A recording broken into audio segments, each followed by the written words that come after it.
Mwiriwe neza nshuti bakunzi ba Hashinzwe TV, reka turebere hamwe n'iki kiri kuvugwa.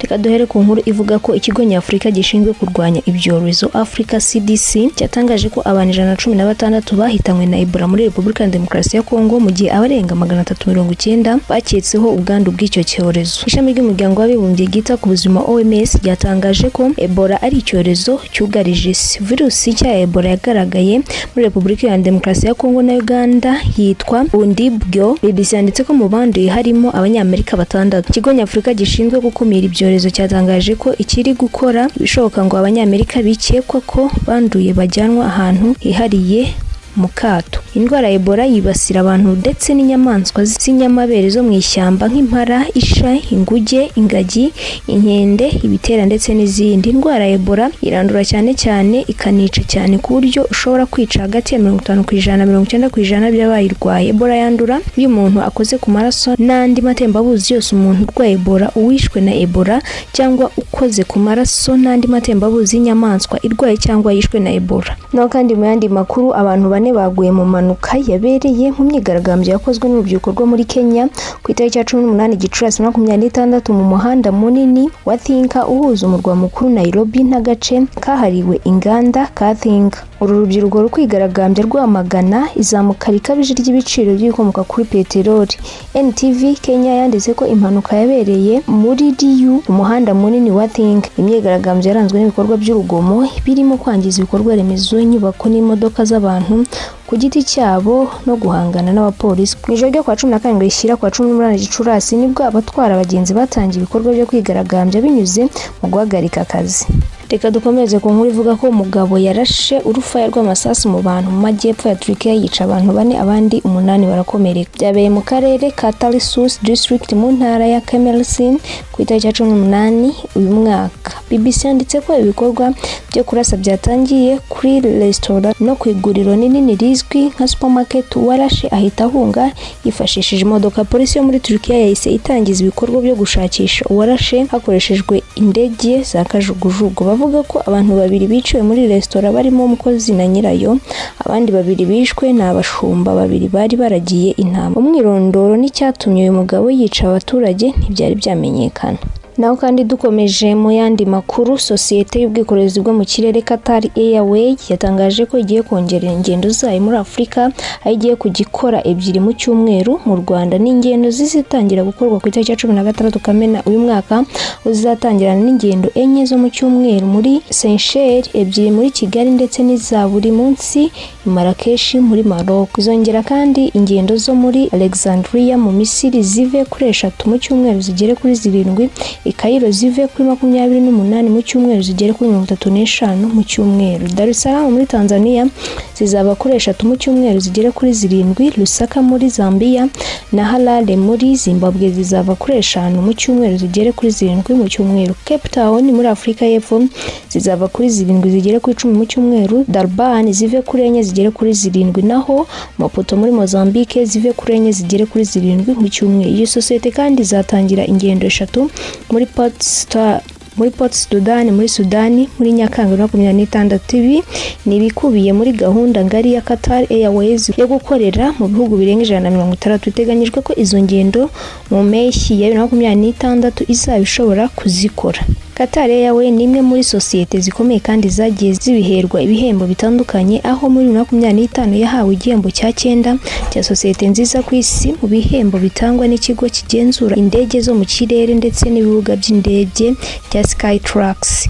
Iyi sosiyete kandi yahawe ibihembo bitandukanye birimo icya sosiyete y'indege ifite business class nziza ku isi, icyo kugira restaurant ya business class lodge nziza ku isi, n'icyo kuba sosiyete y'indege nziza mu burasirazuba bwo hagati yahawe inshuro 13. Reka dukomereze ku nkuru ivuga ko Perezida wa Amerika Donald Trump yatangaje ko yasubitse ibitero ingabo za Amerika zagombaga kugaba kuri Iran nyuma yo kubisabwa n'ibihugu binyuranye byo mu karere. Amerika yagombaga kugaba ibitero kuri Iran ku itariki ya 19 Gicurasi uyu mwaka, ubwo n'uyu munsi. Trump yavuze ko ibihugu byo mu burasirazuba bwo hagati byamubwiye ko hari ibiganiro bikomeye birimo kuba bishobora kuzasiga Iran yemeye guhari byo gutunganya intwaro za nuclear. Ubutumwa Trump yashyize kuri Truth Truth Social buvuga ko ari ubusabe yahawe na Arabia Saudite, Qatar ndetse na Leta Zunze Ubumwe z'Abarabu. Trump yashimangiye ko yabwiwe ko hateguwe amasezerano Amerika izemera kandi izaba arimo Iran itagomba gutanga intwaro z'ubumara. Gusa yashimangiye ko mu gihe bitagenda uko ingabo za Amerika ziteguye urugamba no kugaba igitero gikomeye kuri Iran. Iran nta kintu yigeze ivuga ku byo Trump yatangaje. Intambara ya Iran ndetse na Amerika yatangiye kuri 28 Gashyantare uyu mwaka yagize ingaruka zikomeye ku bukungu bw'isi kuko yafunze inzira ya Hormuz inyuramo ibicuruzwa bitandukanye bigera kuri 20% by'ibikomoka kuri peteroli byose bikoreshwa ku isi yose. Reka dugaruke kuri Ebola. Ebola ikibazo kimaze guhangayikisha isi cyane. Reka turebe kuri inkuru ivuga ko ikigo cya Leta Zunze Ubumwe za Amerika gishinzwe kurwanya no gukumira indwara cyatangaje ko umuganga w'umunyamerika wakoreraga muri Repubulika ya Demokarasi ya Kongo yanduye Ebola. Uyu muganga ni Dr. Pete Stafford yakoreraga mu bitaro bya Nyakunde mu mujyi wa Bunia intara y'Ituri kuva 2023. Byemejwe ko yanduye iki cyorezo ubwo yavuraga abo bikekwaho ko nabo bacyanduye. Byemejwe ko umugore wa Dr. Stafford, Dr. Rebecca Stafford n'undi bakoranaga muri Bunia ho bataragaragaza ibimenyetso bya Ebola ariko ko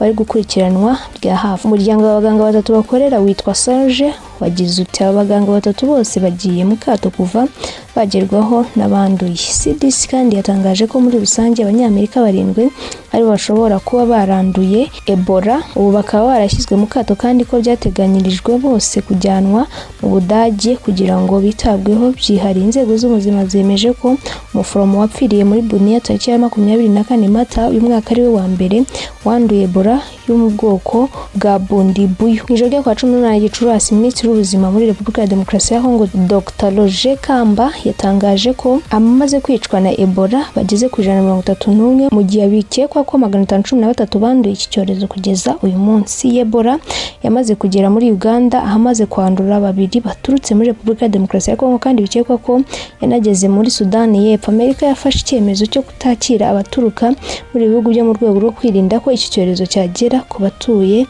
ku butaka bwa Amerika kandi yamaze guha RDC, Uganda na Sudani miliyoni 13 z'amadolari yo kubifasha guhagarika ndetse no guhangana n'iki cyorezo. Tukiri kuri iki cyorezo kandi ihuriro rya FC 23 rirwanya ubutegetsi bwa Repubulika ya Demokarasi ya Kongo ryatangaje ko ryamaze gutahura abantu 189 bahuye n'uwanduye icyorezo cya Ebola wagaragaye mu mujyi wa Goma tariki ya 17 Gicurasi uyu mwaka. Umuyobozi wa laboratoire ya Repubulika ya Demokarasi ya Kongo Professeur Jean-Jacques Kayembe yasobanuye ko umurwayi wa Ebola wagaragaye Goma yahageze avuye mu mujyi wa Bunia mu ntara y'Ituri nyuma yaho umugabo we yishwe n'iki cyorezo. Umuvugizi wa FC 23 Lawrence Kanyuka yatangaje ko wagaragayeho Ebola ari guhabwa ubuvuzi bwihariye Goma kandi ko hafashwe ingamba zikomeye zo gukumira ikwirakwira ry'iki cyorezo zirimo gushakisha abahuye nawe kugira ngo bakurikiranirwe hafi. Kanyuka kandi yasobanuye ko AFC 23 yashyizeho itsinda rishinzwe gukumira iki cyorezo rigizwe n'abahanga mu by'ubuvuzi n'abo mu miryango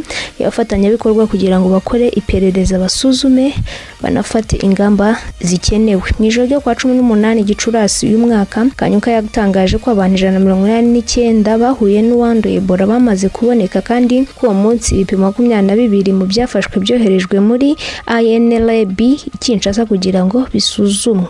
AFC 23 yasobanuye ko mu mujyi wa Bukavu intara ya Kivu y'Amajyepfo habonetse umuntu waketsweho kwandura Ebola ariko ko ibipimo byasuzumwe na laboratoire Goma byagaragaje ko atanduye. Iri huriro ryatangarije abatuye muri iki gice ko nta gikuba cyacitse bityo ko bakwiye gutuza ariko bakanaba maso bubahiriza ingamba zo kwirinda ko icyorezo cyabageramo. Kubera ko Goma na Bukavu iri hafi y'u Rwanda, Leta y'u Rwanda yafashe icyemezo cyo gufunga imipaka ya Rubavu na Rusizi kugira ngo Ebola itazagera ku butaka bwarwo. Leta y'u Rwanda kandi yafashe ingamba zirimo kurushaho kugenzura urujya n'uruza no gukorana n'abafatanyabikorwa bakorera mu bihugu mu karere n'abo kure yako hagamijwe kwirinda ndetse no kurinda ubuzima bw'abantu. Reka twekeze mu gihugu cya Uganda. Hari inkuru ivuga ko Minisiteri y'Ubuzima muri Uganda yashyizeho amabwiriza abuza abantu guhana ibiganza ndetse n'ubundi buryo bwatuma abantu bakoranaho mu rwego rwo kwirinda icyorezo cya Ebola gikomeje kugenda cyaguka muri iki gihugu. Iyi minisiteri yabitangaje nyuma yo kugaragaza ko hari abantu 2 banduye icyo cyorezo cya Ebola bakuye muri Repubulika ya Demokarasi ya Kongo ndetse n'uko yuko umwe muri bo yitabye Imana. Umunyamabanga uhoraho muri Minisiteri y'Ubuzima muri Uganda Dr Diane Atwine yasabye abaturage b'iki gihugu kwirinda gusuhuzanya bifashishije ibiganza, guhoberana ndetse n'ibindi bishobora gutuma bakoranaho kubera ko iki cyorezo cyandurira mu matembabuzi abantu bahana. Yatanze urugero agereranya Ebola na COVID-19 avuga ko iki cyorezo cya Ebola kitandurira mu mwuka ahubwo ko cyo cyandura bitewe n'uko wakoze ku muntu waba yayanduye. Yavuze ko igihe umuntu afite mwicaye mu cyumba kimwe ntibumukoreho udashobora kuyandura, gusa ngo igihe wamusuhuje n'ibiganza byawe ashobora guhita yandura. Yabwiye ko igihe hari umuntu wakumva afite ibimenyetso by'ingenzi bya Ebola birimo umuriro mwinshi, kuruka, kuva amaraso ndetse n'ibindi, kwere guhita ajya kwa muganga. Virusi nshya ya Ebola yagaragaye muri Repubulika ya Demokarasi ya Kongo na Uganda yitwa Bundibugyo, yibasira abantu ndetse n'inyamaswa z'inyamabere zo kwishyamba nk'impara, isha, inguge, bwo n'ingagi, inkende, ibitera ndetse n'izindi. Indwara ya Ebola irandura cyane ndetse ikanica cyane ku buryo ishobora guhitana hagati ya 50 na 90% by'abayirwaye. Tugarutse gato i Kinshasa kandi hari inkuru ivuga ko abanyepolitiki batavuga rumwe n'ubutegetsi bwa Repubulika ya Demokarasi ya Kongo bashinze ihuriro rya C34 rifite intego yo kurwanya umugambi wa Perezida Felix Tshisekedi wo kuvugurura itegeko nshinga. Iri huriro rigizwe n'abanyepolitiki bakomeye muri iki gihugu barimo Mariti Fayulu washinze ishyaka ICIDE, Moise Katumbi washinze ishyaka Ensemble, Jean-Marc Kabunda wa ATH, Deris Asanga na Imvoli na Matata Ponyo wa RDC. C34 yashyizweho kuri wa 19 mu muhango wabereye mu mujyi wa Kinshasa nyuma yaho Perezida Felix Tshisekedi wa Repubulika ya Demokarasi ya Kongo tangaje ko itegeko nshinga riri gusuzumwa kugira ngo harebwe niba ryavugururwa. Tshisekedi wari mu biganiro n'abanyamakuru cyabereye Kinshasa kuwa 6 Gicurasi yavuze ko adafite gahunda yo kurenza manda 2 yemerewe n'itegeko nshinga, ariko abaturage nibamuha iya 3 azabyemera. Perezida wa Repubulika ya Demokarasi ya Kongo yanavuze ko nibigera mu mwaka wa 2028 intambara mu burasirazuba bw'igihugu itarahagarara nta matora y'umukuru w'igihugu azaba, nk'uko no muri Ukraine atabaye mu gihe ikiri mu ntambara n'Uburusiya. Fayulu na bagenzi be bamaganiye kure ibyatangajwe na Tshisekedi bagaragaza ko biteguye kurwanya umugambi wo kuvugurura itegeko nshinga bivuye inyuma. Banaboneyeho gusaba abanyekongo bajya mu biganiro kugira ngo bakemure ibyo batumvikanaho, ariko leta yabimye amatwi. Ubwo batangizaga C64 bashimangira ko nta muntu ugomba guhindura itegeko nshinga, cyane cyane ingingo yaryo 34 ivuga ko umunyekongo atagomba kurenza manda 2 kandi ko bitegurwa kwifatanya no kurwanya uzagerageza kurikuraho. Abitabiriye umuhango bari bazamuye amabendera mashya ayobowe n'abatangiye ibiro ndetse n'ibyapa byibutsa Tshisekedi ko manda ye ya kabiri izarangira 28 bityo ko nyuma y'icyo gihe atagomba kuba akiyobora Repubulika ya Demokarasi ya Kongo. Reka tubabwiye ni inkuru ivuga ko igisirikare cya Repubulika ya Demokarasi ya Kongo kiragamba guhanura drone y'igisirikare y'u Rwanda kivuga ko yari yinjiye mu kirere cya Kongo mu buryo butemewe. Itangazo RDC yashyize hanze yavuze ko ya drone yahanuriwe mu gace ka Point 0 mu ntara ya Kivu y'Amajyepfo. RDC yavuze ko icyo gikorwa cyifatwa nk'ubushotoranyi bugaragaza ndetse ko ari uwundi mugambi wo guhungabanya igihugu cya Kongo. RDC yakomeje ivuga ko ingabo zayo zikomeje kuba maso no kwitegura kurinda ubusugire bw'ubwigenge bwa Repubulika ya Demokarasi ya Kongo ibyo yise ibitero cyangwa ibikorwa by'amahanga. Kugeza ubu Rwanda ntiruragira icyo rutangaza ku byatangajwe na RDC n'ibijyanye na drone bavuga ko yahanuwe. Ku rundi ruhande umutwe wa AFC 23 uri mu ntambara n'ingabo za Repubulika ya Demokarasi ya Kongo kuri uyu wa kabiri watangaje ko kuva saa 10 za gitondo ingabo zashyize hamwe n'iza leta ya Kinshasa zagabye igitero gikomeye mu bice bya Masisi. AFC 23 yavuze ko ibyo bitero byibasiye abaturage mu duce dutuwe cyane Mitimingi, Gatoyi, mu nkengero zatwo hakoreshejwe drone z'intambara ndetse n'imbunda ziremereye. AFC 23 ishinzwe ubutegetsi bwa Kinshasa kuba bukomeje ibikorwa bya gisirikare bishyira abaturage mu kaga mu gihe imirwano ikomeje gufata indi ntera mu burasirazuba bwa Repubulika ya Demokarasi ya Kongo.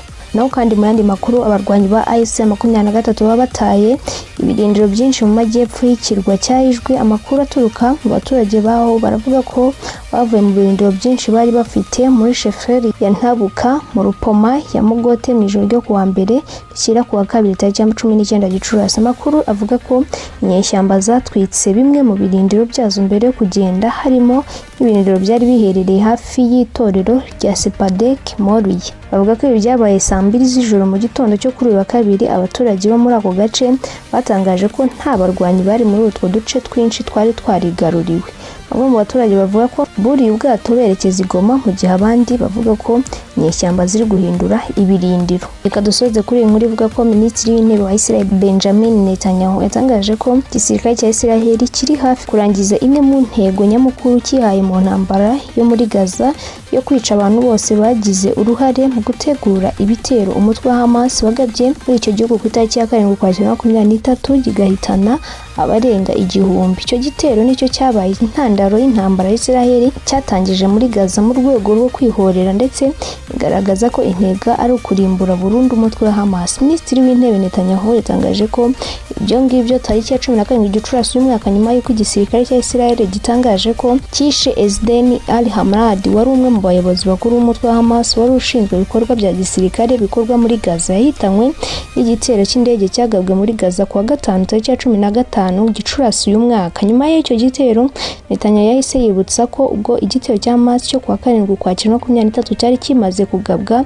kigahitana abantu 1,121 muri Israel, abandi bagafatwa bugwate, yiyemeje kwica abayizemo uruhare bose kandi ko biri hafi kugerwaho. Netanyahu yavuze ko al-Hadai yari uterabwoba ruharwa ndetse ko ashimangira ko ibikorwa byo guhiga abayobozi ba Hamas bikomeje haba muri Gaza no mu bindi bice byo mu burasirazuba hagati baba barimo. Kuva intambara yatangira, Israel imaze kwica abayobozi benshi ba Hamas barimo Ismail Haniyeh wahoze ayobora ishami rya politike ry'uwo mutwe, Hayra Sinwo wari mu bategura ibitero byo kuwa 7 Ukwakira 2023 ndetse na Mohamed Deif wari umaze imyaka myinshi ayobora ibikorwa bya gisirikare bya Hamas. Israel kandi yagabye ibitero no ku bayobozi b'umutwe wa Hezbollah muri Libani barimo Hassan Nasrallah wahoze ayobora uwo mutwe. Netanyahu yongeyeho gutangaza ko Israel igenzura 30% bya Gaza, ibintu bigaragaza ko yakomeje kwagura ibikorwa bya gisirikare nubwo hari agahenge k'intambara kashyizweho binyuze mu biganiro byabereye muri Leta Zunze Ubumwe za Amerika